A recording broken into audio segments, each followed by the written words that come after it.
tan sacudido. ¿Qué puede aportar la familia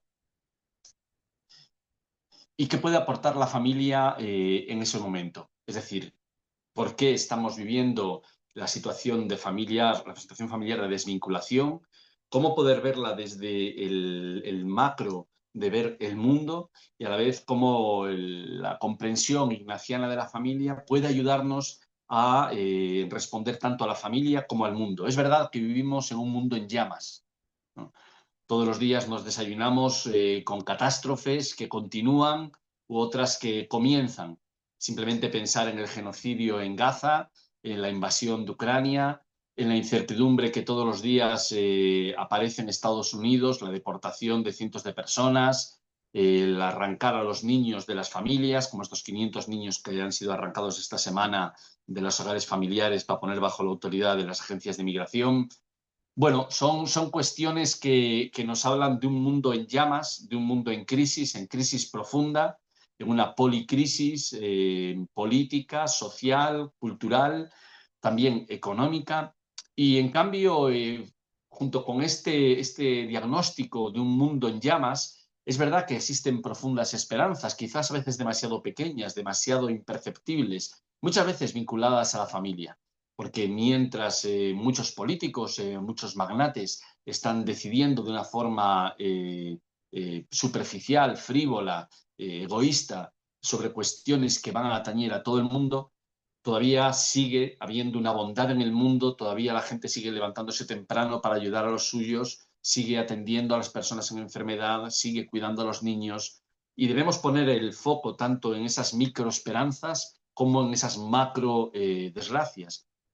Me he permitido señalar simplemente tres de hoy, de esta semana pasada. Una primera, señalaros, fijaos, un pueblo chino que se llama Shiti, una aldea china de 300 habitantes. Es una aldea en la cual el 90% de su territorio está ocupado por bosques y es un pueblo que es maderero y que ha sentido durante los años cómo ha habido una progresiva explotación de la gente. Decidió cambiar su modelo de negocio, apreciar todo el bosque que tenían. Es una foresta que tiene 450 especies distintas de aves y tomar en valor la posibilidad de ayudar a la gente a conocer esas aves. Bueno, pues ha cambiado la vida en el pueblo, ha cambiado el negocio en el pueblo. 1 de cada 7 personas en el pueblo son guías ornitológicos, el resto se dedica a la hospitalidad, se dedica a la comida, se dedica al alojamiento.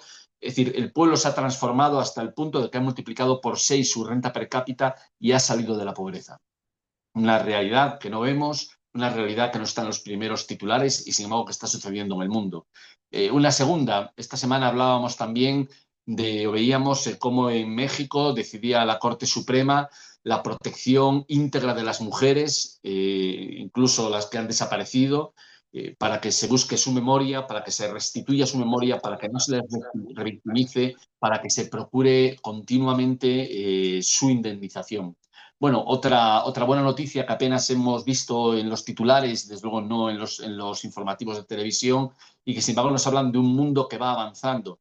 Una tercera, quizás escuchasteis hablar de un naufragio que ha habido en España, en las Islas Canarias, concretamente en la Isla del Hierro, en un puerto que se llama La Restinga, donde un cayuco, que es una barca africana, en donde los viajeros africanos se trasladan, navegan durante días atravesando el Océano Atlántico, volcó y hubo 6 muertos en ese naufragio, 2 de ellos niños de 5 años. Pero lo que quiero señalar no es esto, sino una fotografía que quizás podéis buscar en prensa si buscáis La Restinga, donde 9 personas en un pequeño muelle en el que había unas escaleras se volcaron, estaban todas apiñadas como si fuera un racimo de personas intentando salvar a una de las personas, tendiendo todas sus manos para que esta persona se salvara.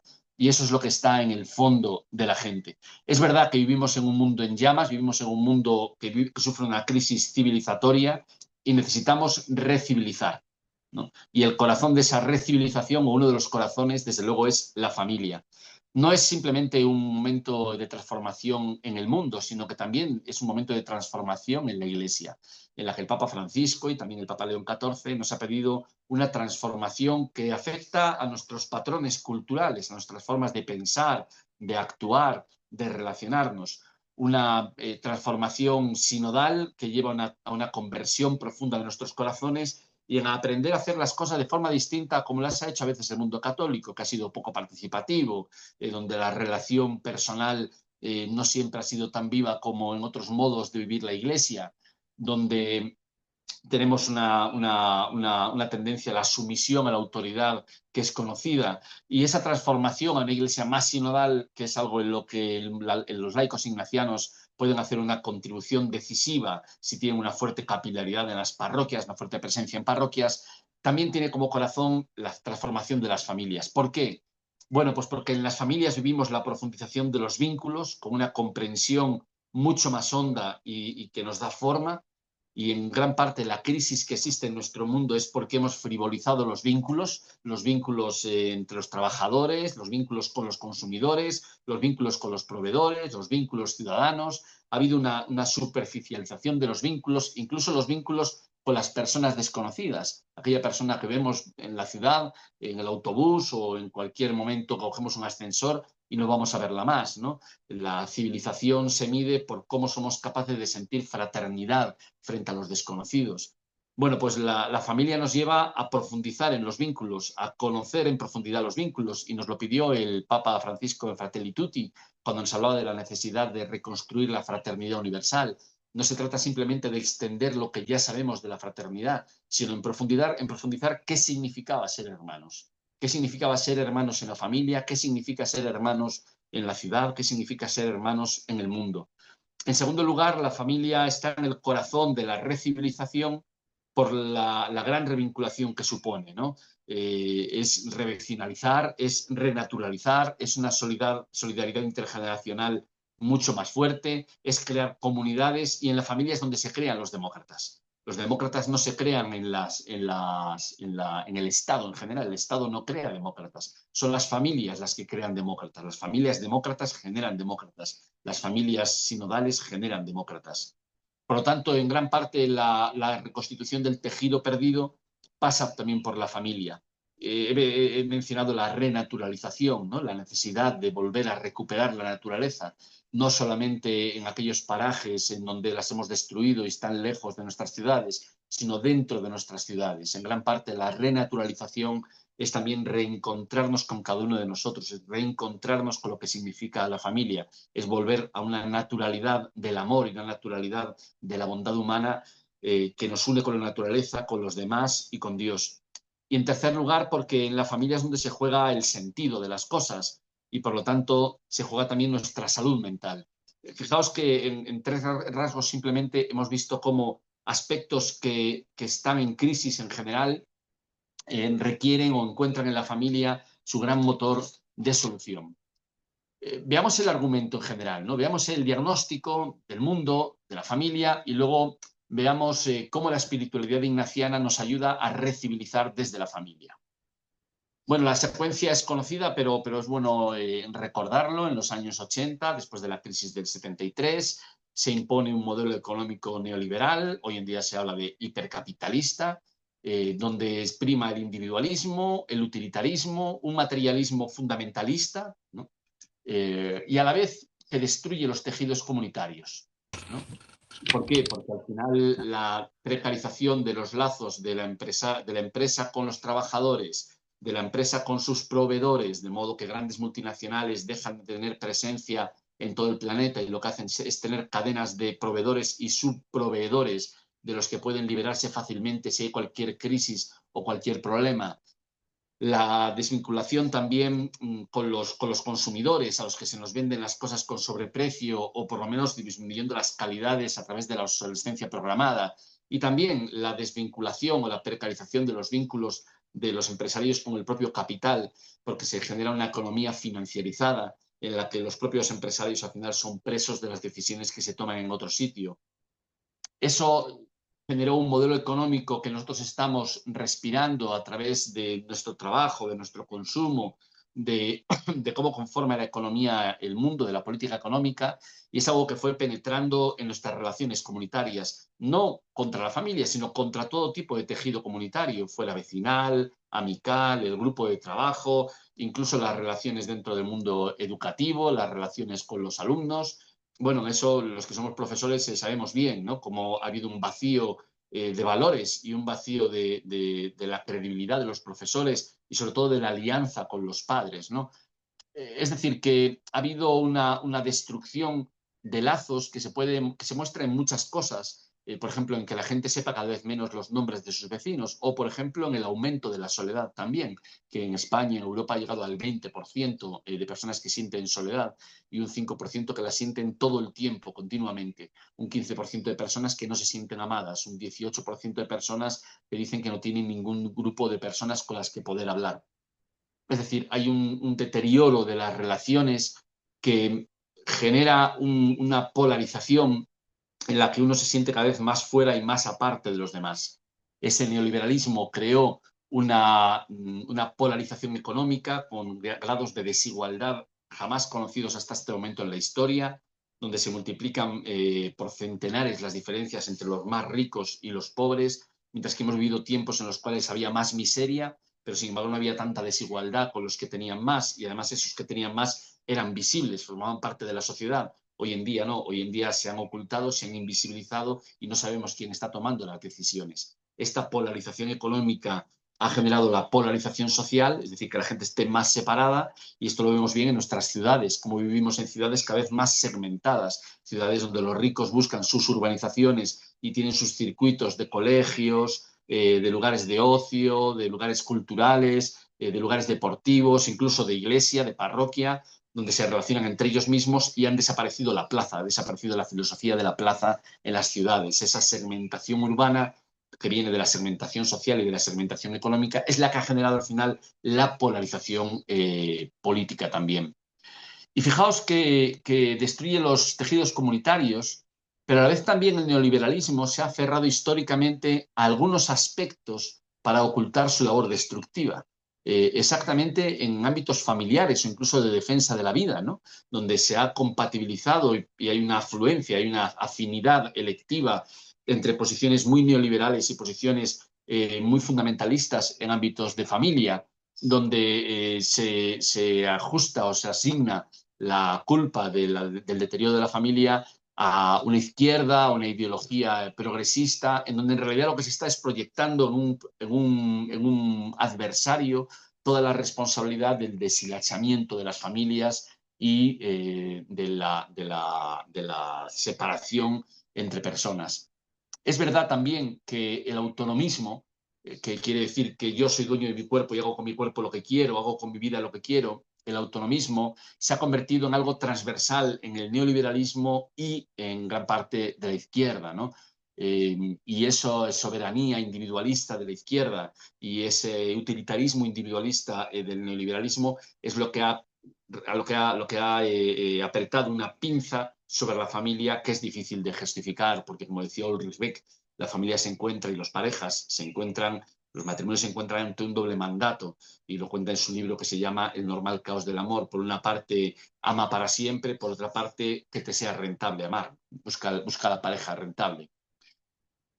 Por lo tanto, un primer elemento que está en la base de cuál es la situación de la familia hoy se encuentra en esa gran desvinculación producida por el paradigma neoliberal o hipercapitalista, y que no ha hecho sino aumentar su fuerza, como vemos en todo el impacto que desde hace 21 años han tenido las redes sociales. Las redes sociales, que fueron saludadas como una promesa de conversación pública a nivel global, de plaza pública donde poder construir, celebrar, también reír, conversar, compartir la vida. Bueno, pues ya en el 2016 vimos que tenía un aspecto muy oscuro por la manipulación política que entrañaba, y hoy en día ya sabemos que estas corporaciones, que son las corporaciones hipercapitalistas más grandes de la historia, pues han generado un modelo de adicción para que uno pase el mayor tiempo posible dentro de las redes, y que lo que hace es explotar el tiempo de las personas, inyectarles publicidad y extraerles información que luego venden a diferentes agentes. Y es una situación bastante grave. Los datos de España, por ejemplo, que no sé hasta qué punto son proyectables, pero posiblemente son fácilmente proyectables, ¿no? Es que de media un joven entre los 12 y los 25 años consume unas 4 horas diarias de redes sociales, lo que significa que 2 meses al año, sus días y sus noches, está metido dentro de las redes. La capacidad de influencia es gigante, pero también la capacidad de aislamiento de las personas. Luego vemos cómo, lejos de haber sido el efecto de los años 80, la neoliberalización y la gran desvinculación continúa profundizando y continúa agravando las situaciones. Esa pérdida de relaciones, esa pérdida de tejido relacional que impacta directamente en todas nuestras relaciones familiares, conyugales, filiales, con la gran familia, de parentesco en general, ha llevado también a una liberalización de las relaciones y de las instituciones. Ha habido, por una parte, una liberación del imaginario autoritario de la familia burguesa y se ha hecho desinstitucionalizando el matrimonio, es decir, buscando fórmulas que respondan más al amor y, por lo tanto, que estén menos sujetas a ser simplemente una célula o un engranaje del sistema. También ha habido una liberalización de la pedagogía familiar en la relación entre padres e hijos, con una mayor tolerancia, pero también una menor transmisión de significados. También la emancipación autonomista, es decir, una emancipación de los jóvenes, de las mujeres, de los mayores, que se podía haber hecho de modo que fuera también comunitario, que no implicara la pérdida de solidaridad comunitaria. Sin embargo, el Estado ha sido un gran individualizador al respecto. También la diversificación de los patrones de género como parte de esa liberación, ¿no?, del imaginario autoritario, el reconocimiento de la conyugalidad homosexual. Al final, el problema es que en el contexto de la gran desvinculación afecta desigualmente por clase social y donde solo la familia ayudaba por la pobreza, se agrava la precariedad de los vínculos institucionales de resistencia y de resiliencia. Es decir, que esa desinstitucionalización que hemos vivido, que hemos visto que ha ido transformando nuestras legislaciones y nuestros modos de relacionarse, por una parte es algo que simplemente es una diversificación institucional en ámbitos donde hay cierta fortaleza institucional, porque la burguesía mantiene algunos de los cuadros o de los cuarteles de socialización fundamentales, como son la escuela, el mundo de la profesión, el trabajo, las parroquias, el mundo de la cultura, el deporte y el ocio. Y sin embargo, cuando nosotros bajamos en la escala social, conforme la escala social va perdiendo sociedad civil y va perdiendo lugares comunes, lugares de construcción de comunalidad, vemos que al final lo único que queda es la familia. Y si nosotros en ese momento desvinculamos la familia, si se hace perder institucionalización familiar, lo que hallamos es una pérdida de la capacidad de resistencia y de resiliencia, ¿no? Y además esta liberalización del imaginario autoritario, esa desinstitucionalización que viene a profundizar la pérdida de vínculo, ¿no? Además de que las relaciones se van haciendo cada vez más deshilachadas, ¿no? Se van separando cada vez más. Además, la coraza o el contenedor institucional también se disgrega, lo cual lleva a una situación más líquida, como decía Bauman, ¿no? A una licuación de las relaciones o a relaciones incluso gaseosas, donde los elementos tienen lazos muy débiles entre sí y son más nubosos. En esta desinstitucionalización cumple un papel importante la pérdida de complejidad de la arquitectura relacional familiar por una igualación de las relaciones en clave de redes o de capital social. Es decir, que es lo mismo la relación materno-filial que la paterno-filial, que la conyugal, que la que tienes con los abuelos, que la que tienes con los primos, con los hermanos. Son todas relaciones familiares, todo queda igualizado. Todo es frivolizado, la profundidad y singularidad de cada uno de los vínculos, que es único y que no puede ser comparado con nada, como la relación materno-filial o la relación que el hijo tiene con los cónyuges, con la pareja, eso queda reducido a meras relaciones familiares. En algunos momentos sí nos hemos encontrado con una preocupación ante la socialización de los niños y de los jóvenes que ha llevado a que se expanda la idea de la parentalidad positiva, pero fijaos que el resto de lazos ha sido muy poco cuidado, muy especialmente el lazo conyugal, que es la primera sociedad de la sociedad, ¿no? Los cónyuges, la primera sociedad de adultos que hay. La conyugalidad es la mínima sociedad de máxima intimidad. nadie tiene tanta intimidad como dos cónyuges, como dos esposos, como una pareja sentimental. Y a la vez no hay otra sociedad más pequeñita que esa, por lo tanto, la mínima comunidad de máxima intimidad. Y sin embargo, lo que nos encontramos es que son lazos descuidados, lazos que no son, uno no recibe entrenamiento para poder fortalecer y para poder defenderse cuando vienen situaciones más complicadas o cuando uno siente los vientos contrarios de la gran desvinculación, porque es cierto que la familia y los lazos familiares son contraculturales en el contexto que vivimos. Esa pérdida de la arquitectura relacional familiar es importante porque toda nuestra seguridad ontológica, si la seguridad de quién somos, la seguridad de qué somos, la confianza en la realidad, en que existe una realidad y que hay ciertos soportes de realidad que son fijos, que son naturales, la seguridad en que hay una naturaleza, esto se fragua en esa primera infancia. Si en esa primera infancia uno no experimenta ese triángulo primordial donde se relaciona con su padre, con su madre, con los dos a la vez, y a la vez también se considera él con ellos un nosotros que se relaciona con el exterior, esa complejidad de relaciones que además se multiplica cuando se tienen hermanos, es lo que lleva a realmente una pérdida ya no solamente de las bases relacionales del ser humano, sino también a que se produzca un problema de inseguridad ontológica. Y esta inseguridad ontológica lleva a un fenómeno muy importante que está extendiéndose por el mundo, que es el trastorno de personalidad límite, el TPL. El TPL, el trastorno de personalidad límite, se produce cuando el sujeto ha vivido un trauma de abandono en su primera infancia o en su adolescencia que le quiebra su seguridad, se queda sin suelo y lo que hace es intentar girar sobre sí mismo o aumentar la dependencia de otros para que le transfieran identidad. En realidad, en nuestro mundo estamos viviendo algo parecido, ¿no? La pérdida del suelo, la pérdida de una naturalidad, la pérdida de la sensación de naturalidad en las relaciones, en la seguridad, en los vínculos. Y lo que hacemos es darle vueltas al discurso propio o a las identidades. Y esto nos lleva al tercer elemento. En el primero vemos la gran desvinculación, en el segundo vemos una fuerte desinstitucionalización y pérdida, por lo tanto, de patrones de contenedores institucionales que nos puedan ayudar a dar forma a nuestra sociedad. Y en el tercero impacta sobre la cultura. El primero sobre las relaciones, el segundo sobre las instituciones, el tercero sobre la cultura. Es verdad que aquí hay un proceso histórico y es que después de la Segunda Guerra Mundial, después de haber bajado a la mayor cima moral de la humanidad, donde la humanidad tocó su mayor infierno, donde hizo el mayor mal que había hecho en la historia a través del Gulag soviético, de Auschwitz, de las bombas atómicas, también de esa crisis del 29 que nos convenció a todos de que ya no se puede confiar en el capital, porque al capital no le interesa ni el orden ni la moral.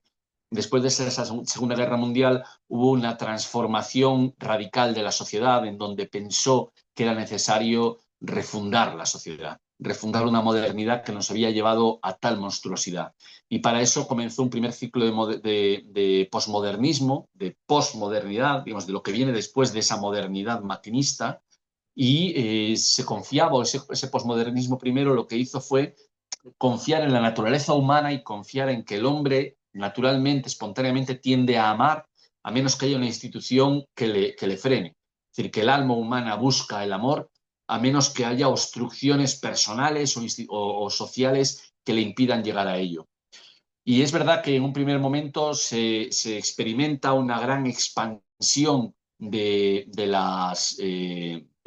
esa lógica del amor, con la Declaración de los Derechos Humanos en el 47, con el Concilio Vaticano II, con la búsqueda de nuevas antropologías que respondan mejor a la naturaleza de las personas, como es el feminismo, la Declaración de Derechos del Menor, los derechos civiles de las personas de diferentes razas o pantones de piel, como queramos llamarle, la consideración de los pueblos indígenas, la consideración de las personas que están en pobreza a través de lo que fue toda la solidaridad de cooperación internacional, pero también la teología de la liberación. Es decir, lo que vivimos fue un gran proceso de reconocimiento, de afloramiento de lo humano. Y sin embargo, lo que se experimentó durante esos años también fue la persistencia de la lógica maquinal moderna y de las máquinas militares a través de la Guerra Fría y de la constitución de grandes corporaciones a nivel mundial que empezaron a establecer grandes redes transnacionales que explotaban todavía más las relaciones norte-sur. Y eso llevó a un cambio muy ácido, a que si bien en el primer posmodernismo se confiaba en el amor como la fuente que cambiaba todo, la fuente de la sociedad, en el segundo posmodernismo la generación de los 60 experimentó una decepción de tal radicalidad que les hizo negar o por lo menos descreer, ser escépticos frente a la posibilidad de que el amor sea transformador. En realidad es el poder lo que transforma. Y esa experiencia de poder es algo que impulsó el neoliberalismo. Un neoliberalismo pragmático que lo que hacía era prescindir de elementos más morales o de marcos y de reflexiones morales e imponer un tipo de praxis que venía dada por las capacidades, por las fuerzas de los poderosos. Y esa lógica del poder fue la que llevó al construccionismo, a pensar que en realidad las cosas son construidas, a que todo está en función del poder, que el modo en que nosotros comprendemos cualquier cosa, la relación de un padre con un hijo, la relación de uno con la tierra en la que ha nacido, las relaciones del ayuntamiento con el ciudadano, son en realidad pura expresión del poder, solo expresión del poder. Que cualquier categoría del bien, la belleza, la verdad que manejamos o de la santidad, en realidad es un estado del poder y que solamente el ejercicio del poder, la toma del poder, bien del poder de las mayorías, el poder de las minorías o el poder de uno sobre sí mismo en esa clave de soberanía autonomista, es capaz de hacer que las cosas vayan moralmente, ¿no? Es decir, la moral es la moral del poder. Y eso generó una fuerte ola de relativismo y finalmente de nihilismo.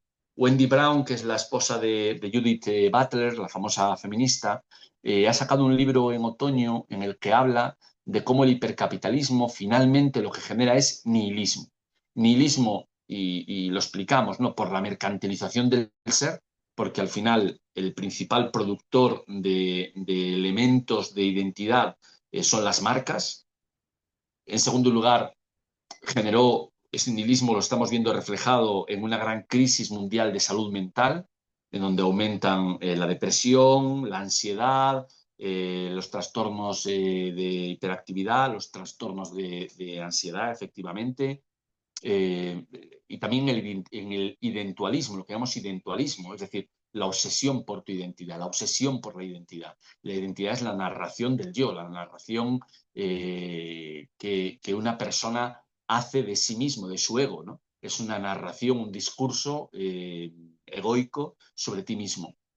Y esta triple destrucción, esta triple erosión de las relaciones, de las instituciones, de los marcos de sentido, ha generado un fuerte abandono.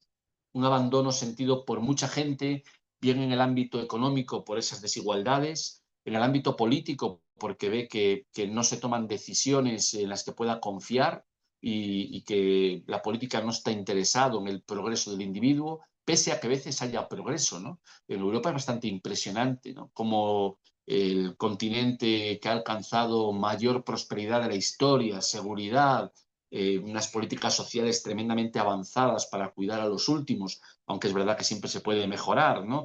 Unas relaciones internacionales que efectivamente siguen atravesados por el norte y sur, pero que, bueno, en parte también están guiadas por el intento de defender los derechos humanos, aunque ya sabemos que de un modo contradictorio. Bueno, como en el castillo, en donde hay más prosperidad, la gente se siente abandonada y siente que tiene que o quiere destruir Europa como el modo de salir de ese abandono, que es algo bastante impresionante y muy contradictorio. Es cierto que ese abandono, abandono económico, abandono político, abandono social, de la sociabilidad, el abandono familiar, el abandono cultural, porque te encuentras sin marco al que sujetarte, ha generado una situación de desconfianza estructural que acaba produciendo furia y que acaba produciendo lo que hemos visto en Estados Unidos, lo que estamos viendo por toda Europa, por Europa del Este, en parte por Asia, en parte por África, también por Latinoamérica. Y vemos que el problema a que nos lleva a esto es un problema que afecta profundamente a la familia. Hay una conexión muy inmediata entre todos este diagnóstico o estas caracterizaciones estructurales de carácter socioeconómico, político, cultural, con la familia. Impactan de un modo muy directo en la familia. Casi todos los problemas e incertidumbres que tenemos dentro de la familia son reflejo de la destrucción de ese marco de solidaridad colectiva, de reflexividad, de derechos humanos, de dignidad humana, de confianza en la política, o por lo menos en la construcción de la ciudad. Es cierto que el impacto es directo.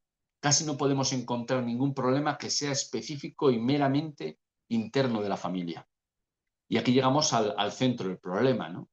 Y es que el problema de nuestra civilización no es simplemente un problema de relaciones, es un problema de racionalidad. Y lo vemos todos los días. Lo vemos en ese ejemplo que os ponía, ¿no? ¿Cómo es posible que viviendo en el lugar de mayor riqueza y prosperidad, uno considere que está abandonado y quiera romper ese marco, ¿no? ¿Cómo puede volverse uno contra sí mismo? ¿Cómo puede producirse procesos en los cuales lo único que te defienda sea la familia y lo que haces es destruir la familia?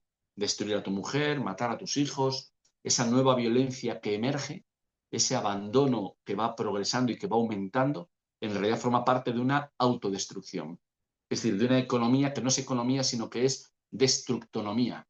Y esa destructonomía acaba creando una lógica destructiva en muchos otros aspectos. En el fondo, diríamos, es un problema de razón y corazón. Podríamos expresarlo en términos de la razón amada, porque nuestra forma de razonar, de la razón, es una razón que procede del amor. Nosotros pensamos porque hemos sido amados.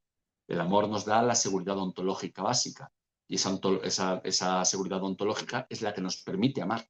Siempre que conocemos algo, lo conocemos a través de una relación. Cuanto más nos relacionamos con algo, cuanto más saturamos esa relación, y el amor es la relación saturada, no se puede relacionar algo más con otra cosa que amándolo, lo que nos hace es conocer mejor a las cosas. La razón amada o el corazón de la palabra, podríamos decir, ¿no? Nosotros manejamos palabras para pensar y esas palabras tienen un corazón. En realidad se forma, como hemos dicho antes, en el triángulo primordial o en las relaciones fundamentales, las relaciones fundantes, las relaciones constituyentes que vivimos desde niños, durante la adolescencia, en la pareja, cuando fundamos otra nueva familia, en las relaciones más íntimas que vamos teniendo, de amistad, de compañerismo, la relación con los desconocidos, la relación con el extranjero, la relación con el prójimo, la relación espiritual. Todas son derivaciones o por lo menos encuentran su inspiración casi siempre en lo familiar, ¿no? Nos relacionamos con el compañero de comunidad como con un hermano, ¿no? Nos afiliamos a Dios como con un padre o una madre. Nos relacionamos con el mundo como si fueran todos nuestros parientes. Por lo tanto, el centro del problema, el centro de esta crisis de civilización que estamos viviendo, que es una crisis de la civilización de los derechos humanos o una crisis de la dignidad infinita, es recivilizar. Necesitamos recivilizar. El centro de la crisis es ese problema de razón y corazón o el problema de la razón amada y necesitamos recivilizar pensando de una forma nueva. Y en ese pensar de una forma nueva, la espiritualidad ignaciana yo creo que contribuye con un elemento básico y yo creo que crucial, ¿no? Que es la consolación ignaciana, que no es un sentimiento, sino que es la formación cognitiva última que tiene el ser humano y con la que se relaciona mistéricamente. La consolación ignaciana, la desolación ignaciana, el examen, esas formaciones cognitivas últimas que tenemos, no son solo sentimientos, son más bien del orden de la belleza, ¿no?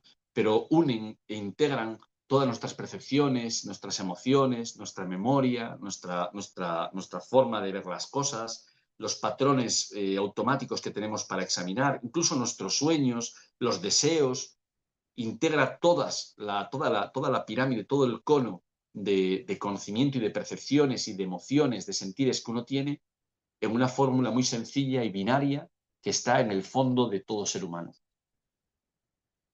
Por lo tanto, la profundización en la consolación la profundización ignaciana, la consolación, que tiene todo el sentido, porque fue una pieza clave en el inicio de la modernidad, allá por el siglo XVII, nos encontramos con que esconde, o por lo menos entraña, la pieza básica para la recivilización. Podríamos también encontrarla en la fórmula de pensar y de sentir, ¿no? Del corazón pensante de San Agustín. Y precisamente tenemos un Papa Agustino. Pero donde verdaderamente eso se juega, donde se forma de un modo crucial, y si no se hace, vamos a tener que tomar medidas y hacer procesos reconstituyentes muy complejos, es en el ámbito familiar, en la primera familia, ¿no? Y en esto yo creo que estamos hablando tanto de la sociedad general como de nuestras familias y de las vinculaciones familiares que vivimos, ¿no? El error es separar el problema de la crisis civilizatoria de la dinámica intrafamiliar, porque en realidad estamos enfermos de civilización en las familias. Estamos enfermos de civilización. Y por eso es un error separar las pastorales de familia tanto, o que constituyan algo aparte, o que parezca que tengan una dinámica separada. Y eso es lo que ha llevado a que las dinámicas de familia y a que las pastorales de familia, o incluso muchas veces los marcos canónicos de familia, no hayan sido capaces de ser transformadores en relación al neoliberalismo, cuando han sido causados sus problemas por el neoliberalismo, sino que por el contrario ha habido cierta complicidad. En este diagnóstico que nos planta ante el mundo entero y que sin duda a muchos les recordará la contemplación de la encarnación, viendo el mundo en su conjunto, la Trinidad, cómo mueren, cómo nacen, cómo hay divisiones, polarizaciones, cómo el mundo está en llamas, ¿no? ¿Cómo puede ayudar la espiritualidad ignaciana vivida en la familia? ¿Cómo puede la espiritualidad familiar ignaciana, vamos a llamarla así, ayudar a la recivilización? Bueno, evidentemente es algo que ocurre en cada familia, que implica una transformación, una conversión en cada vínculo, en cada grupo familiar, en cada persona. Y por lo tanto no es algo que se transmite, que se transfiera globalmente porque tú hagas una transformación en tu familia, o que tu familia viva más ecológicamente, porque seas una ecofamilia, no quiere decir que el mundo se vaya a transformar. Pero la capacidad que tenemos para transmitir patrones familiares de modo que vivan de forma diferente sí que tiene una capilaridad en la sociedad. Quizás no tiene la capacidad de extenderse tremendamente con la primera decisión o con una conversión en una familia, pero sí tiene una capacidad de profundización que acaba afectando al corazón del mundo. Yo resaltaría 10 cuestiones de la espiritualidad familiar ignaciana que tienen un impacto directo en este reto de recivilización. Primero, la comunión y libertad. Si os fijáis, la espiritualidad ignaciana tiene un modo singular de ver la familia y de vivir la familia. Y a veces nos ha costado establecer una conexión entre la espiritualidad ignaciana y la familia, porque parecería que la espiritualidad ignaciana es tremendamente personal, ¿no? Y que es algo que viven las personas, y por lo tanto la familia no es algo que suele tener en su zona. Y sin embargo no es así. Recuerdo una pareja que tengo siempre muy presente, ¿no? Que murió en la Sierra Magdalena, que estaba relacionada con el mundo ignaciano, con el Centro de Investigación Social, eh, y que fue asesinada en Bogotá, ¿no? Y eso era una familia resistiendo. Recordemos a los que murieron en El Salvador, eran familias. Si nosotros examinamos la historia del mundo laical ignaciano, que está muy poco desarrollada y no tiene una historia propia, sino que aparece más bien como ligada a algunos jesuitas, pero si nosotros vemos la singularidad de esa historia, que es bastante ausente y que merecería la pena el que se investigara y se escribiera sobre ello, para poner de manifiesto ejemplos, referencias, inspiraciones para la actualidad, veríamos que la mayoría de ellos son historias de familias comprometidas. No solamente son individuos heroicos, sino familias. Bueno, pues la primera clave del mundo ignaciano yo creo que es la comunión y la libertad. Nosotros en la familia nos movemos en una mano la comunión y en otra la libertad. Por una parte, la comunión tiende a la unión, evidentemente, a la vinculación, a ser uno, y por otra parte, la libertad tiende al desarrollo personal, al despliegue del carácter, de las posibilidades, de los deseos, de los proyectos de cada persona y parecerían difíciles de conciliar. De hecho, nuestra sociedad se caracterizaría porque denuncia que la comunión familiar absorbe a la libertad, consume la libertad.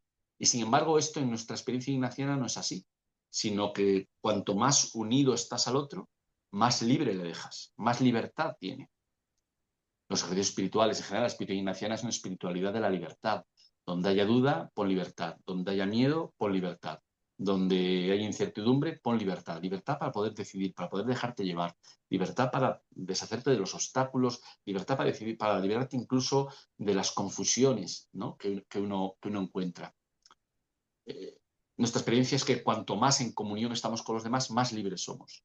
Claro, es un tipo de comunión que no es autoritaria, un tipo de comunión que no es absorbente, un tipo de comunión que no es homogeneizadora, sino que es poligonal o poliédrica, como dice el Papa Francisco, y a la vez la libertad, ¿no? Cuanto uno más libre es, con más profundidad se relaciona con su madre, con su padre, porque es verdad que a veces hay relaciones que parecen tremendamente fuertes dentro de la familia, dentro de la unidad familiar, el comer, el no sé qué, no cuánto, pero muchas veces van contra la libertad de las personas y las personas no se sienten del todo en comunión, se sienten porque no tienen más remedio que en ese ámbito constrictivo relacionarse. Por tanto, con una en cada mano, con libertad y comunión en cada mano, que están unidas por el amor y que nosotros vamos avanzando con las dos a la vez, ¿no? Y es verdad que uno nunca sabe tanto quién es como cuando ama en profundidad a su familia. Si alguna vez tenemos una crisis laboral, llegamos mal del trabajo, ¿qué hacemos cuando llegamos a casa? Abrazar a los nuestros, porque ellos saben quiénes somos, ellos nos dan nuestra identidad, ellos nos dicen quiénes somos. Por lo tanto, en esa comunión y libertad sirven claves importantes, la clave de la diversidad, la clave de la verdadera unión, el tipo de unión que no desindividualiza, que no despersonaliza, sino que por el contrario es capaz de llevar las potencialidades de las personas hasta el máximo. Y aquí tendríamos que preguntarnos como familia y preguntar a otras familias, ¿no? ¿En qué grado somos un motor de desarrollo y de libertad del otro? Y de incondicionalidad, ¿hasta qué punto amamos incondicionalmente en la diversidad? ¿No? O solamente amamos si el otro se parece a nosotros. Solamente amamos si el otro está sujeto a nosotros. Son preguntas que veis que van ya directamente al corazón de nuestras incertidumbres, problemas, temores, deseos también, desde luego al corazón de nuestra vida cotidiana, pero que también nos están respondiendo, comunión y libertad, al gran problema que existe en el mundo. Un mundo en el cual parece que toda la libertad viene prometida por el hipercapitalismo, cuando en realidad hay otra libertad, que es la libertad que procede de la comunión, del que somos lo que damos. Y eso se manifiesta en muchas cosas, se manifiesta, por ejemplo, en el trabajo, ¿no? El trabajo es cada vez más eventualista, tú buscas un trabajo que te dé identidad. El fin del trabajo ya no es servir, el meramente cumplir la función, hacer que las cosas funcionen, parece que es una fuente débil de la vida profesional. Y sin embargo, la mayor parte de cosas que hacemos en nuestra vida profesional son transparentes, son rutinarias, nadie las ve, son puro servicio. Es decir, ese salto a una libertad de la comunión y a una comunión de la libertad, que es una lógica trinitaria, ¿no? Somos cada uno, pero a la vez somos uno juntos, uno y trino, somos uno y somos somos nosotros y somos cada uno, somos yo, tú, él, pero a la vez somos un nosotros. Esta es la clave fundamental para la gran revinculación que necesitamos fomentar. En segundo lugar, por tanto, primero, comunión y libertad. En segundo lugar, el corazón de la palabra. La necesidad de una racionalidad profunda, ¿no? ¿Desde dónde pensamos? Me preguntaría, ¿no? ¿La familia hace que pienses mejor? ¿Las conversaciones con nuestros hijos hacen que pensemos mejor? ¿La conversación con nuestra mujer, con nuestro marido, con nuestros suegros, hacen que pensemos mejor? ¿No? Y esto nos lleva a la cultura de discernimiento, que es otro gran problema de nuestra sociedad, en la que la polarización cultural y la polarización social ha llevado a estas políticas de odio, a la diferenciación permanente, a la diferenciación y la guerra cultural con el otro. La guerra cultural es una expresión de Goebbels, es decir, que no es bueno utilizarla en términos doctrinales nuestros, ¿no? Esa guerra cultural al final acaba siendo el resultado de un problema de discernimiento público. Lo que hay es un problema de racionalidad pública, un problema de cultura de discernimiento. Y eso también se vive en la familia, ¿no? Los problemas de comunicación, de las preguntas, ¿cómo son las preguntas que hacemos? ¿Son preguntas que hieren o preguntas que liberan? ¿Son preguntas que permiten profundizar o son preguntas que imponen tu marco frente al otro?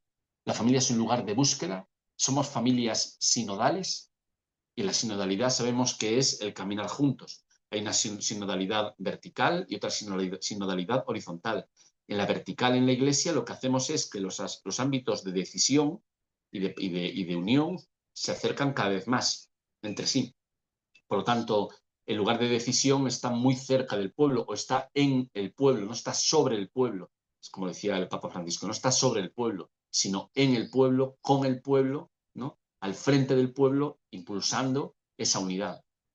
Y esa sinodalidad vertical que se vive en la Iglesia a través del discernimiento comunitario y que es un salto cultural para nosotros, también se vive en la familia. ¿Hay sinodalidad vertical en nuestra familia? ¿O tendemos a decidir los varones por encima de las mujeres, los mayores por encima de los niños, los fuertes por encima de los vulnerables y de los débiles? Y una sinodalidad horizontal, que la sinodalidad eclesial lleva a que las periferias estén cada vez más en el centro o que el corazón de Cristo esté en las periferias. Y por tanto, esa desigualdad, esa polarización horizontal entre los que se sienten dentro de la Iglesia y los que se ven alejados, los expulsados, los que se sienten muy alejados, se unen, especialmente los pobres, se unen, ¿no? Y vivimos, por lo tanto, en mayor comunión entre nosotros. Y eso también pasa en la familia, ¿no? ¿Quiénes son los cercanos en la familia? ¿Dónde ponemos las vallas de la familia? ¿A qué pariente ayudamos? Esta, esta, esta cultura de discernimiento está en la clave de la necesidad de recivilizar la racionalidad profunda de nuestra sociedad. En tercer lugar, algo que yo creo que está muy marcado en la espiritualidad ignaciana es que somos familias en lo eterno. Es verdad que somos familias en la sangre, lo decía en una carta dirigida a su primo Ignacio Loyola, desde Roma, decía, sí, somos familiar deudos, decía, somos deudos en la sangre, pero sobre todo familiares en lo eterno. Efectivamente, nos lleva a mirar como en familia como en sentido trascendente. Trascendente en primer lugar porque nosotros en realidad somos parte de un ciclo vital que conecta con lo anterior, con la generación pasada y con las generaciones futuras. Por lo tanto, mirar eternalmente en la familia, mirar con trascendencia, significa vivir en gratitud y en recepción del legado de las generaciones pasadas y darnos y entregarnos a las generaciones futuras. La entrega es la clave de toda la familia. Nosotros formamos, lo único que tenemos que hacer la humanidad, realmente la única tarea es pasar a la siguiente generación en mejores condiciones, en las mejores condiciones posibles la vida, ¿no? Es lo único que tendríamos que hacer. Ya con eso llenaríamos todo el programa de vida de cualquier familia y de cualquier sociedad. Pero es verdad que la clave humana, la clave de la biología, es que dos personas se unen en un tercero y le entregan su vida. Es decir, la pareja se une, tienen una generación, engendran una siguiente generación, se entregan juntos a ella, se entregan uno al otro y los dos a ella, al hijo, y lo que hacen es morir para dejar el nicho ecológico. Esto es lo que ocurre en la biología y lo que ocurre también en la humanidad. Pero quizás también hablar de familias en lo eterno nos lleva también a que vivamos en la familia en lo esencial, en la vida y la muerte, en las cuestiones de la vida y la muerte, ¿no? Y en parte decía Valle Inclán, don Ramón María de Valle Inclán, el famoso dramaturgo gallego, decía en Luces de Bohemia, en su mayor obra de teatro, decía el protagonista que se llama Max Estrella, decía, el problema de nuestra sociedad es que hemos olvidado hablar de la vida y de la muerte. Bueno, pues las familias saben bien que hablan de la vida y de la muerte continuamente, ¿no? Por las generaciones que despiden, por los nacimientos a los que dan la bienvenida. Somos de continuo un ciclo de la vida y de la muerte, un ciclo vital y también letal, ¿no? En ese sentido, la llamada todo el tiempo de Ignacio y de los ejercicios a mirar lo eterno, a mirar a lo fundamental, al principio y fundamento, a poner la mirada en lo esencial, también es algo que cura a las familias, las cura de la frivolidad, las cura del consumismo, las cura de la apariencia, de tener que aparentar ante los demás, las cura de tener que buscar razones de vida que no estén en el centro de sus vínculos. les cura de casi todos los males. En cuarto lugar, continuamente la espiritualidad ignaciana, cuando habla de la familia, nos llama a abrazar el mundo, a no cerrarse sobre sí misma.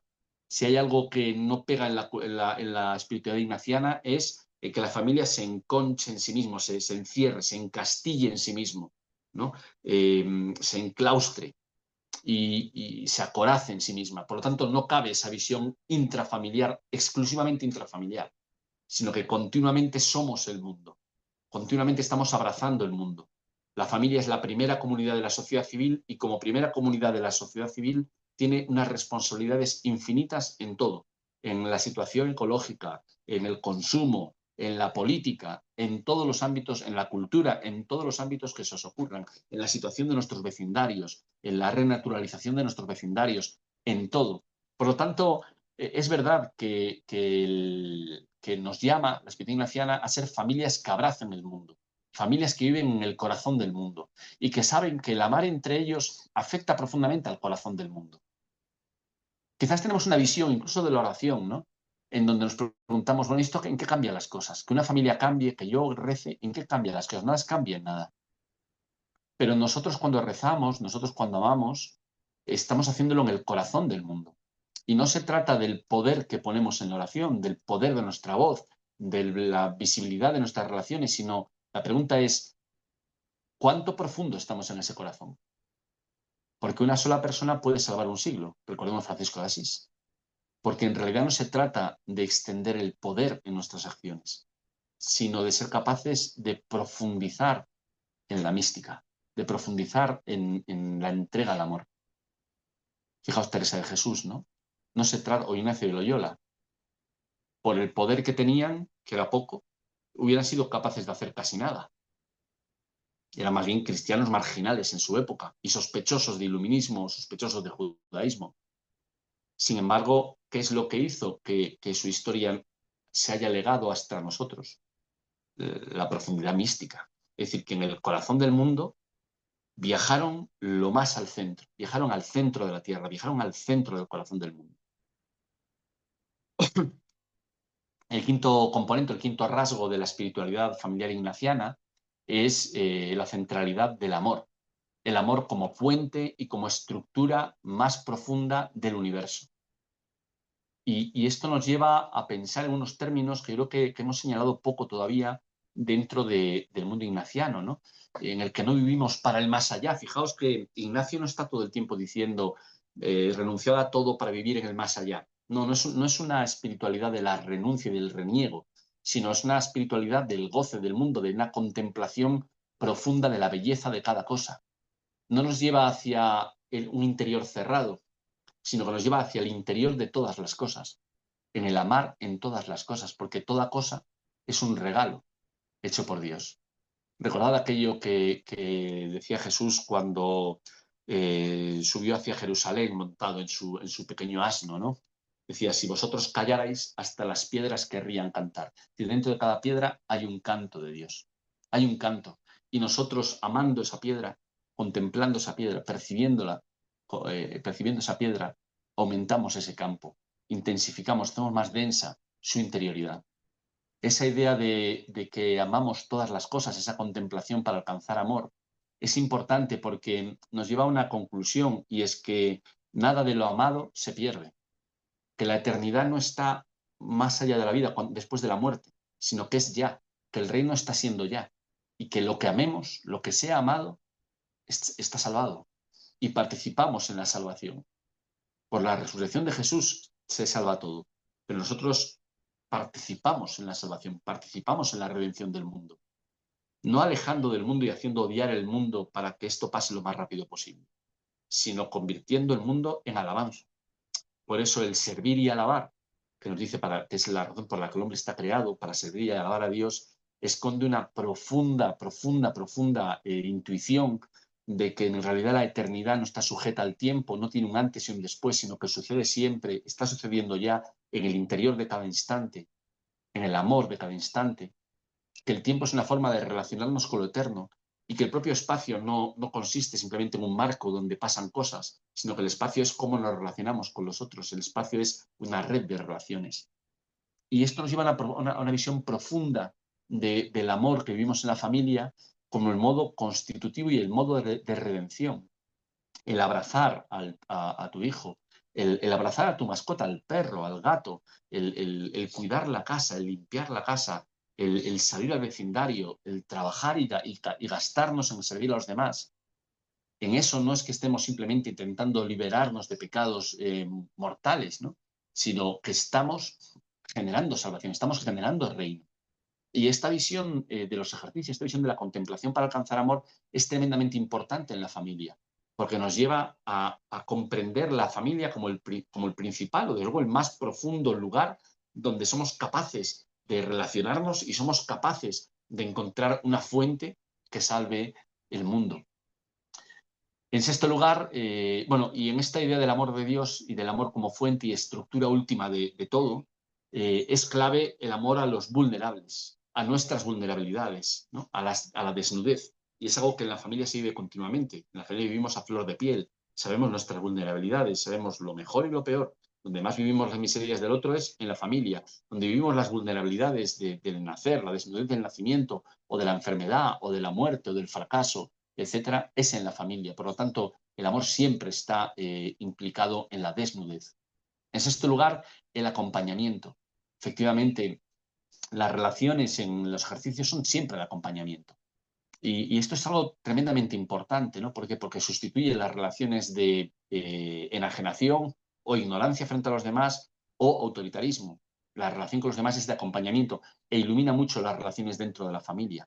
El acompañamiento que vivimos con nuestros hijos, el acompañamiento en la pareja, el acompañamiento de nuestros padres, de nuestros suegros, de nuestros hermanos. Si pensamos en profundidad, el tipo de acompañamiento nos ilumina para poder establecer una relación entre los seres humanos de acompañamiento, en donde no simplemente vivimos uno al lado de los otros, sino que intentamos acompañarnos en la vida, establecer cierta sabiduría común, aconsejarnos, iluminar, consolar al otro. En séptimo lugar, la familia es contemplativa. En la familia somos contemplativos, estamos continuamente contemplando. ¿Por qué? Porque lo más clave del amor a tu madre no es las utilidades que eso tiene, sino es en sí el amor. En el fondo es una contemplación del amor, aunque tiene muchas funciones. Y por tanto nos habla de una sociedad que tiene su principal contemplación, su principal meditación, su principal fuente de oración en el Padre Nuestro, en el rezar, Padre mío, Padre nuestro de los hermanos, Madre nuestra, hijos nuestros, hermanos míos. Esa contemplación dentro de la familia, el vivirla en clave contemplativa, yo creo que también es crucial para la transformación de una sociedad en la que necesitamos rezar juntos, meditar juntos, necesitamos promover la interioridad. En octavo lugar, los ejercicios siempre nos llevan a la iglesia, nos llevan a recrear el pueblo. La iglesia es la humanidad siguiendo a Cristo, es el pueblo de Dios, y en gran parte los problemas que tenemos en la iglesia es porque nos hemos despopularizado, porque hemos hecho desaparecer a veces las parroquias para privatizarlas, en ese movimiento de privatización desde los años 80, en movimientos que al final constituyen una especie de nuevo sujeto histórico de la nueva evangelización, pero que olvidan la creación de la comunidad vecinal, el territorio donde están incluidos aquellos que no están en nada, aquellos más vulnerables, aquellos que nunca se relacionan con la iglesia, pero que tienen una coincidencia territorial y por tanto está a su vista y comparte su hogar. En general, nosotros somos familias con familias. Y yo creo que es otro elemento tremendamente importante que profundizar desde la espiritualidad familiar ignaciana. Somos familias con familias. Estamos llamados a formar familias con otras familias, a formar cadenas de familias, alianzas de familias. En noveno lugar, la profundización de cada uno de los vínculos. Los ejercicios son una aventura de un vínculo, ¿no? De un vínculo con Jesús que se va haciendo cada vez más fuerte, donde al final se produce una unión plena con su vida, donde nosotros al principio comenzamos como un peregrino al lado de él y acabamos abrazados a su cruz. Y eso, abrazados a su cruz e incluidos en su resurrección. Y, y esa clave ignaciana de profundizar el vínculo con Dios es la que lleva a profundizar el vínculo con los otros y la que lleva a gozar, a alabar y a investigar sobre cómo es cada vínculo, cómo es el vínculo de la amistad en el siglo XX. Lo hemos dicho todo, el vínculo el vínculo de la fraternidad, el vínculo de la maternidad, el vínculo de la conyugalidad. Si lo hubiéramos tenido claro en la civilización moderna, no hubiera caído tan fácil. sino que se hubiera convertido la familia en una fuente de resistencia suficientemente fuerte como para que no cediera ante el hipercapitalismo. Y finalmente, en décimo lugar, los ejercicios nos llaman continuamente a ser sujetos profundos, sujetos integrales. Cuando uno está en ejercicios, no simplemente está en el ámbito discursivo, ¿no? Al revés, es antidiscursivo, sino que te hace vivir más a fondo e integra tus deseos, integra tus sueños incluso, integra lo que tú no sabes de ti mismo, integra lo que los demás sí saben de ti mismo, integra todos tus vínculos, quién eres en los vínculos, los nos o nosotros en los que participas, y todas las responsabilidades que tienes en virtud de tus papeles sociales, ¿no? Y de tu presencia en el mundo. Por lo tanto, el sujeto de los ejercicios no es tanto un yo como un peregrino, como nombraba San Ignacio en su biografía. Es un peregrino, es un viajero, es un viento, es un espíritu en el que misteriosamente se van integrando todo lo que uno es. Y la familia igual. Yo creo que hay una llamada a que la familia no sea un esquema tremendamente claro, lúcido e inequívoco, ¿no? Sino que la familia tiene contradicciones, la familia tiene una riqueza interna que no somos capaces de ver. Y la llamada yo creo que es doble. Primero, una llamada al velo de la alteridad, por mucho que conozcamos a nuestro hijo, a nuestra mujer, a nuestros padres, eh, ese conocimiento conforme nos internamos en él se hace cada vez más amplio y profundo. Es como si fuera un paisaje o una región, un Amazonas, en el que conforme avanzamos nos alejamos más del final, se va expandiendo más. Cuanto más entramos, más se expande. Y siempre hay un velo que no atraviesas.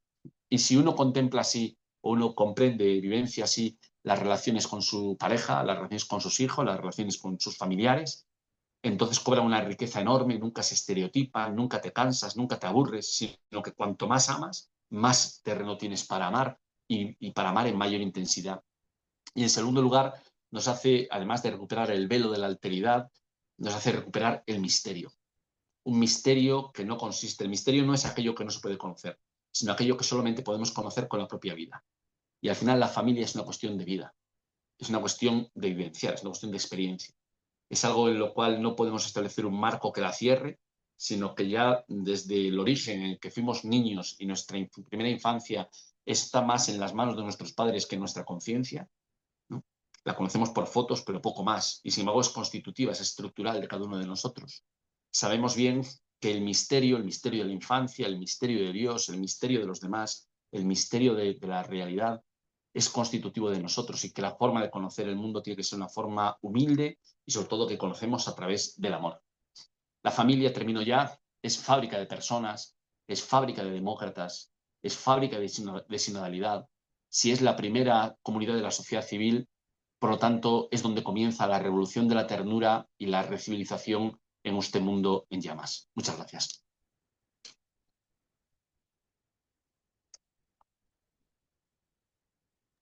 Fernando, muchas gracias.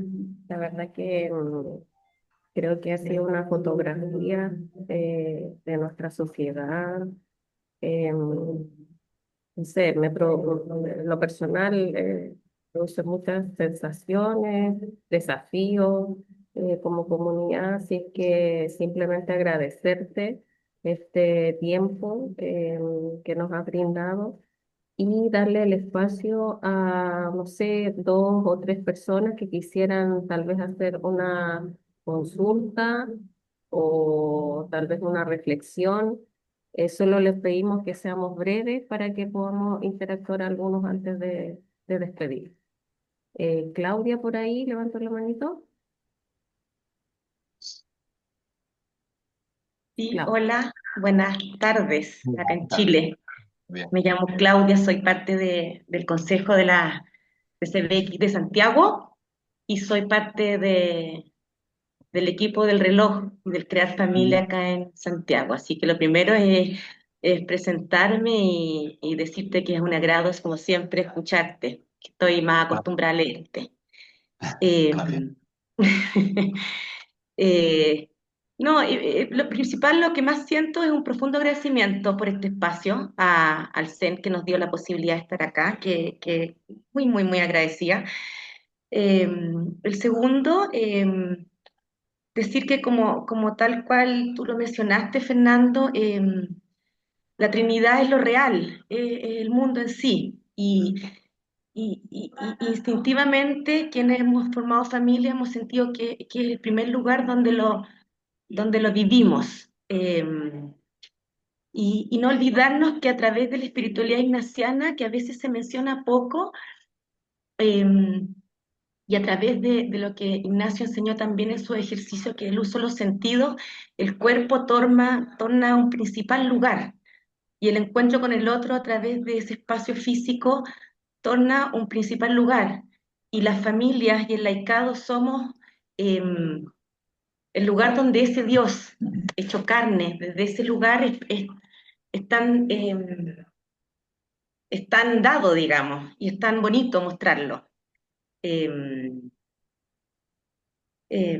Eso, eh, nada más, solo un profundo agradecimiento por este espacio y por saber que hay tanta gente que vino a esta charla, que también es un gusto verlos a todos. Muchas gracias, nada más. ¿Sí? Gracias, Claudia. Mauricio, ¿Me escuchan? ¿Me escuchan? Sí. No ¿sí? sé si me escucha. Ya, estoy desde el celular de mi marido. Soy Gloria de Valparaíso, CBX Valparaíso. Tengo la siguiente pregunta porque me ha encantado la charla. Primero, o sea, felicitar a este gran expositor, realmente redondísima, contundente, eh, una mirada tremendamente amplia, histórica también, y etcétera. Pero me gustaría preguntarte cómo hoy tú sientes que se está potenciando a las familias dentro de CBX a nivel mundial, porque a veces hablamos mucho de las comunidades, pero, pero de pronto yo siento, nosotros somos familia, participamos como familia dentro de una comunidad, que a veces como que a la familia no se le pone tan protagonista. Entonces me gustaría ¿cuál es la mirada de él a nivel de CBX mundial? Sí, yo quizás te hablo más de la mirada desde los laicos ignacianos, ¿no? En general. Bueno, yo creo que hay algo muy importante y es nuestra mirada histórica sobre los laicos en el mundo ignaciano. Nosotros la principal formulación que ha habido es una formulación, diríamos, de movimiento, ¿no? Es decir, hay una serie de miembros que se relacionan entre ellos y que forman comunidades. Y eso en cierto momento yo creo que nos ha alejado del mundo parroquial. Nos ha alejado de un mundo parroquial en el cual no solamente se tiene que ir a servir, sino se tiene que ir a pertenecer y a compartir la vida, a hacer diálogos de vida corazón a corazón, como decía Benedicto XVI. Y creo que la desparroquialización de la presencia ignaciana en el mundo ha tenido un coste muy elevado. Ha tenido un coste muy elevado. Esto es lo que te puedo decir. Y yo creo que la poca prioridad del ámbito familiar, que sí fue puesto de manifiesto en Hong Kong, que en el Líbano pusimos con muchísima fuerza, sin embargo, eso no ha prosperado, ¿no? Y no ha prosperado, creo yo, porque en realidad el referente comunitario es un referente comunitario desparroquializado. Entonces, yo creo que o nos incardinamos en parroquias o nos parroquializamos y somos capaces de vivir en el territorio con la gente y entre la gente y en comunidad con la gente, que no quiere decir solo servirles ni simplemente estar con ellos en la misa, sino tener lugares de pensar, de rezar, de contemplar la vida, de discernir con la gente. O hacemos eso, la familia es más complicado de integrar, ¿no? Porque la gente se va integrando en grupos, los mayores con los mayores, los jóvenes con los jóvenes, los niños con los niños. Pero yo creo que es un problema. ¿Por qué? Porque la comunidad original es una comunidad donde se mezclan todas las edades. Y eso hace perder la experiencia de pueblo. Es así. Yo creo que es así en mi experiencia y bueno, conozco bastante bien la CDX mundial. La conozco bastante bien. He viajado mucho y conozco bastante bien eso. Y esto te puedo decir que es un diagnóstico que es bastante así. Entonces me parece Sí. que incluso para la propia sostenibilidad del laicado ignaciano, para la transferencia de la espiritualidad ignaciana a siguientes generaciones y para la unión con las personas pobres, con las personas en pobreza, con las personas en vulnerabilidad, y para la creación, para la unión con esta llamada de la Iglesia, en este Kairos, que nos habla de la necesidad de la sinodalidad. Yo creo que en parte hay una llamada a la participación, a la incardinación parroquial y a la parroquialización en la mayor medida posible. Y esto es lo que estamos, o lo que estoy yo ahora aquí en Madrid, junto con otra gente, ¿no? En las parroquias jesuitas del norte de Madrid, intentando crear otro tipo de comunidad que se parezca más a una asamblea parroquial. Esto es mi tema, o sea, esta es mi opinión y sí, o sea, si se hiciera eso, cambiaría muchas cosas, incluso de la sostenibilidad de la CVX, ¿no? Pero sí me parece que en eso hay un pecado en la CVX, creo que sí, humildemente. Gracias, Fernando. Lili, Hola Fernando, Lili desde Valparaíso. Hola. Hola, a mí me interesaría si hay espacio para ahondar algo más o decir algo más de lo que ya has mencionado en el tema de familia sinodal, en el cruce con el tema de familias diversas. Bueno, todas las familias son diversas porque todas son distintas, pero estoy pensando particularmente en familias monoparentales o homoparentales, y en general también del tema de la diversidad e inclusión con el tema sinodal. Sí, efectivamente, cuando hablamos de sinodalidad horizontal, en gran parte estamos refiriéndonos a esto. ¿Por qué? Porque ha habido un modelo pastoral que fue denunciado por el Papa Francisco como inadecuado, en donde ha habido una separación, o por lo menos una selección de una serie de un modelo de familia superior a todos los demás, y prácticamente el único católico, el único que merecía una calificación de católico, y el resto en toda su diversidad pues fue dejado de lado, excluido, a la gente se le hizo sentir mal o directamente se sancionó y se prohibió inadecuadamente, violando el derecho canónico, que no pudieran comulgar. Entonces, en gran parte, cuando hablamos de esa inclusión, de la inclusión en la Iglesia, y cuando escuchamos al Papa decir todos, todos, todos, es decir, juntos, juntos, juntos, en gran parte la gente tiene su algodón en decir, bueno, sí, y en esta cuestión que ha habido tanto ultraconservadurismo, tanta imposición, ¿cómo se está viviendo? Pues claro, cualquiera cuando decimos incluir a los pobres, nadie protesta. Nadie protesta. Incluir a los migrantes, nadie protesta. Incluir a los inmigrantes haitianos en Chile, nadie va a decir que no, eso no, la iglesia que no vayan. No, eso no es así. Pero cuando hablamos de madres monoparentales, pues claro, entonces sí que efectivamente existe unas barreras que quien las ha vivido sabe lo altas que son y lo fuertes que son y lo ofensivas que son.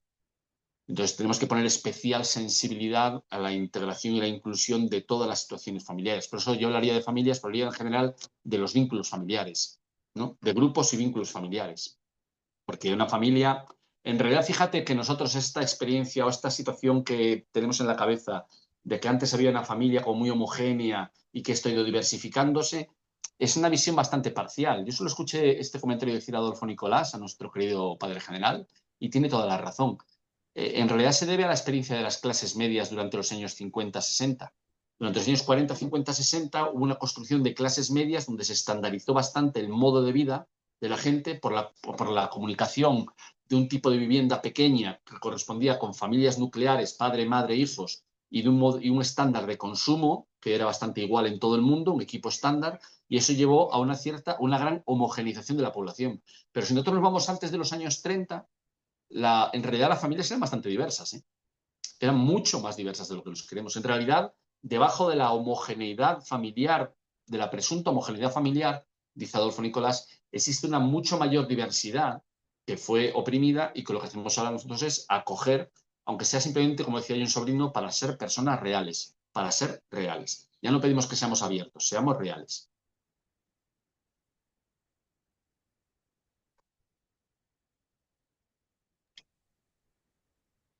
¿alguien más quisiera hacer alguna pregunta? ¿No?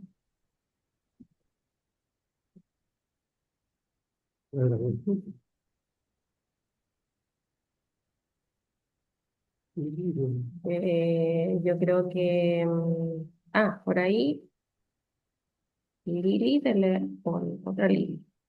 Sí, Ya para buenas hacer. tardes, saludos a todos. Muchísimas gracias por este espacio que nos han ofrecido. Yo escribía un mensajito ahí, pero lo digo mejor. Yo soy de la CBX de Florida, en Estados Unidos, y la verdad que hay muchísima riqueza en esta presentación que se nos escapa la memoria a la hora de querer transmitir, rumiarla, sacarle el mayor provecho. Por eso estaba yo preguntando si podrían, por favor, decir si pueden compartir la grabación para poderlo compartir nosotros también con nuestras comunidades. Pues sí, por supuesto, estamos grabando, así que la vamos a compartir con todo el que quiera recibirla, así que no hay problema, Lili. Muchísimas gracias. Bueno, para ir cerrando, simplemente agradecer a Fernando nuevamente por este tiempo. Yo creo que todos nos vamos, como decía Lili, rumiando muchas cosas, eh, desafíos, tanto personales como comunitarios. Y esa es la idea de estos espacios, así es que agradecerles a todos por el tiempo de un día sábado, estar conectados. Y bueno, Fernando ya en la tarde ya debe haber tenido un día también agitado, así que muchas gracias por la asistencia a todos.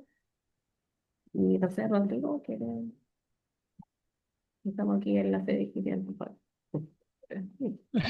Sí, solo agradecer, ¿cierto, Fernando? A nombre de toda la comunidad cristiana en Chile y hasta alrededor de la Florida, ya Sí, sí. agradecer, ¿cierto?, tu disponibilidad y por supuesto dar gracias a Dios por tu experiencia compartida, por tu vivencia compartida y por supuesto la profundidad de tus reflexiones. Así que decir que somos parte de una sola comunidad mundial y nos enorgullece de que exista gente tan generosa. Muchísimas gracias a nombre de todos. Ha sido un placer y la gratitud es mía. Muchísimas gracias. A vuestra disposición. Muchas Chao. gracias. Chao, que estén muy bien todos. Gracias a todos. Chao, chao. Buen Muchas gracias. sábado. Chao, chao. Muchas gracias. Chao, Fernando. Gracias, excelente. Chao, Chao. gracias. Chao y gracias. Chao, Chao, chao. chao. Chao, chao. Chao. Chao, chao.